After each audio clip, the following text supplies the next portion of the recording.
Assalamualaikum warahmatullahi wabarakatuh. Saya Ina Rizky Amalia dari program studi ilmu teknologi pangan dengan NIM 2410110007. Di sini saya akan membahas apa itu karbohidrat, klasifikasi karbohidrat, fungsi karbohidrat dalam tubuh, proses karbohidrat, serta sumber-sumber karbohidrat. Kita masuk dalam apa itu karbohidrat. Karbohidrat merupakan kata dari K yang artinya karbon, hidrogen, dan hidrat yang artinya oksigen. Karbohidrat biasa dituliskan dalam rumus umum sebagai CnH2ON. Karbohidrat merupakan makronutrien yang berarti sangat penting dalam tubuh kita, baik itu tubuh manusia ataupun tubuh hewan. Saat karbohidrat dikonsumsi atau dicerna oleh tubuh, karbohidrat akan berubah menjadi gula sederhana atau karbohidrat sederhana. Setelah itu, ia akan dibakar oleh sel dan berubah menjadi ATP yang menghasilkan energi. Selanjutnya kita masuk ke dalam klasifikasi karbohidrat. Karbohidrat diklasifikasikan menjadi 3, atau bisa kita singkat sebagai MODIPO: monosakarida, disakarida, polisakarida. Klasifikasi pertama ada monosakarida yang merupakan karbohidrat sederhana yang terdiri dari glukosa, fruktosa, dan galaktosa yang biasa terdapat di gula dalam buah-buahan ataupun terdapat di dalam susu. Kedua, ada disakarida yang merupakan dari dua gabungan monosakarida yang bergabung. Pertama ada sukrosa, merupakan gabungan dari glukosa dan fruktosa. Contohnya adalah gula pasir. Lalu yang kedua ada laktosa, gabungan dari glukosa dan galaktosa. Contohnya susu atau gula dalam susu. Yang ketiga ada maltosa, merupakan gabungan dari glukosa dan glukosa yang hasilnya adalah hasil pemecahan pati. Yang ketiga ada polisakarida yang merupakan karbohidrat kompleks yang tersusun dari banyaknya molekul monosakarida yang berikatan.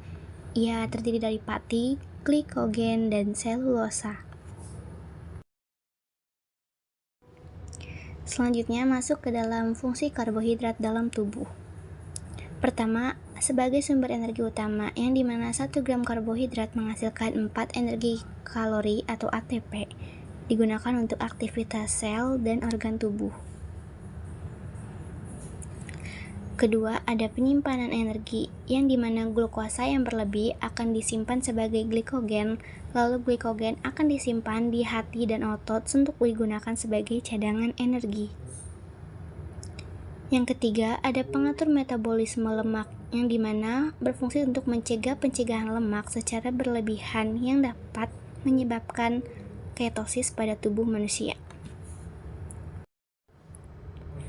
Fungsi keempat dari karbohidrat ialah membantu fungsi otak dan syaraf yang dimana otak membutuhkan glukosa dalam jumlah stabil untuk bekerja optimal. Lalu yang kelima, berfungsi sebagai sistem pencernaan, yaitu serat dari karbohidrat membantu sistem pencernaan agar berfungsi dengan baik dan mencegah terjadinya sembelit. Selanjutnya kita masuk ke proses pencernaan karbohidrat bekerja.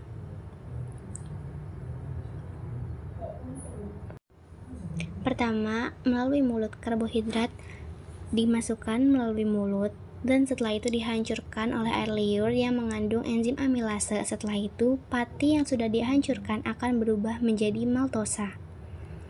Yang kedua, turun ke lambung. Setelah dihancurkan, karbohidrat berhenti sementara karena adanya kondisi asam pada lambung. Yang ketiga, turun ke usus halus. Usus halus terdapat 2 kali bekerja. Yang pertama, enzim pankreas yang dimana ia melanjutkan pemecahan menjadi disakarida.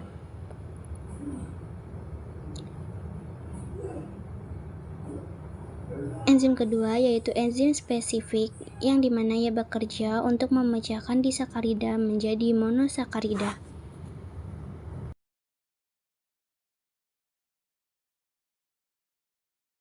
Proses terakhir adalah penyebaran ke darah, yang dimana monosakarida yang telah diserap oleh darah akan disebarkan ke tubuh sehingga menjadi ATP. Lalu yang selanjutnya ada sumber karbohidrat.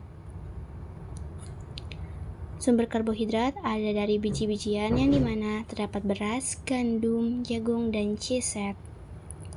Yang kedua, karbohidrat berdasarkan umbi-umbian. Ada singkong, kentang, talas, dan ubi. Lalu yang ketiga, terdapat karbohidrat tinggi yang terdapat pada sayuran. Ada wortel, rabu, bit, dan kacang polong. Yang terakhir, karbohidrat pada produk olahan. Ada di pasta, mie, roti, dan yang terakhir bakso. Nah, sekian tadi pembahasan saya. Dapat disimpulkan bahwa memang karbohidrat sangat dibutuhkan oleh tubuh kita. Bahkan WHO atau Organisasi Kesehatan Dunia pernah menyarankan bahwa setidaknya kita harus mengkonsumsi 45-65 per hari kalori yang terdiri dari karbohidrat. Namun kebutuhan itu bervariasi tergantung pada usia, aktivitas, dan kondisi kesehatan. Sekian dari saya. Wassalamualaikum warahmatullahi wabarakatuh.